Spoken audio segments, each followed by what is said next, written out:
Sur l'agglomération Pays Basque, vous avez entre 70 et 80% de la population qui est éligible aux logements sociaux. Et à Biarritz, ça représente à peu près 48%. Donc on ne peut pas décorréler le logement des aides parce qu'on est sur des territoires qui sont très attractifs. Si je parle plus précisément en zoomant sur Biarritz, on est sur un foncier attractif, rare, cher, et la production de logements y est très compliquée. Alors, si vous voulez, les aides, vous avez les aides à la personne et les aides à la pierre. Donc, pour moi, ce qui est important dans une ville comme Biarritz, c'est d'assurer une mixité sociale, générationnelle, et pour que tout le monde puisse vivre ensemble.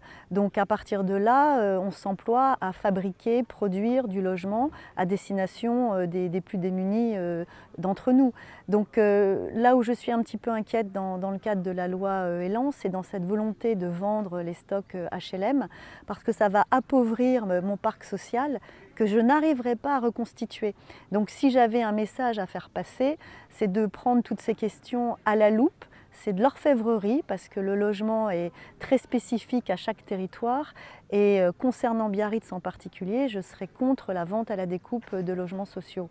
De la même façon, comme on sait que ces aides vont diminuer, on est obligé, nous élus, en responsabilité, de trouver d'autres méthodes pour loger notre population, parce que c'est notre responsabilité de les loger.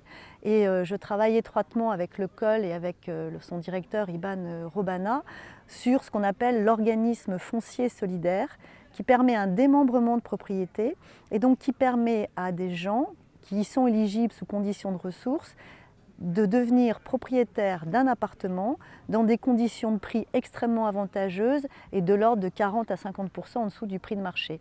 Ça marche comment sans être trop technique? On décorrèle le terrain du bâtiment, donc ces gens-là vont louer le terrain à l'OFS et rembourser leur appartement à leur établissement financier. Et la somme des deux, le prêt plus le loyer, égale 40 à 50% moins cher que le prix du marché.